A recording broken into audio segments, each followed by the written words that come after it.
Mind Power Journeys. Here we are again in the park where I run and I do exercises, and I possibly do the exercises without my shoes on, reminding you of the power of earthing.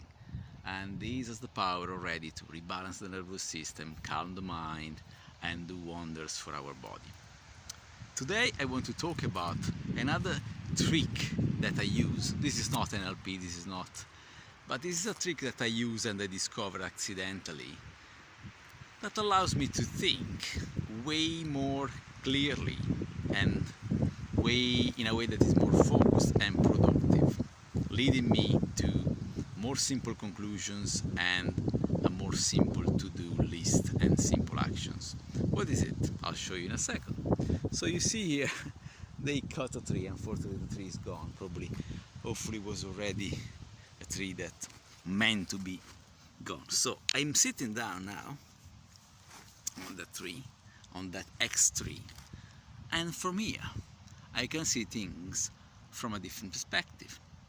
I'm taking a lower step down towards the ground, and this is much of a simpler perspective that allows me to think about the things that I want to think about business, about how to serve certain clients in a much more grounded way.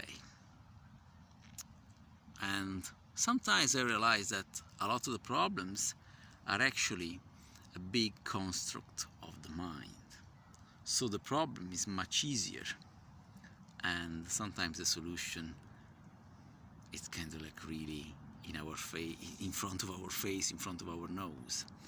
And lowering down this level and allowing ourselves to relax a bit allows to see that sometimes we have problems that actually they're pure egotistical things, or they're the voice of the society.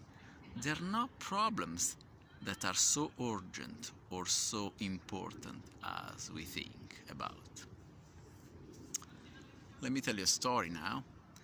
There was a client that she called called in a session for help with her family situation, and she felt betrayed. She felt a lot of negative emotions, and she told me like, hey, my husband is this way, my children are respecting me. All right, so real, fantastic.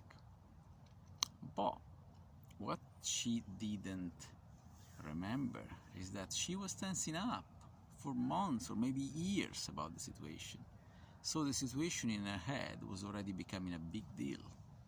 And if something is already a big deal in your mind, it's very likely that you don't have the clarity, that you don't have the fresh eyes to see the situation from outside. So sometimes I come here, sitting on a place like that, and I can see truly that a lot of the problems are coming from fears, emotions, ideas, but actually all these emotions are making the problem worse in our attempt to solve them. So I recommend to sit down when you can, possibly in the ground, in a park, and look at things in a much simpler way, and possibly you start to see new solutions that you might have not thought before rationally. They will come to you. Trust this process, and let me know in the comments if anybody of you has tried and got any results with this. See you in the next video.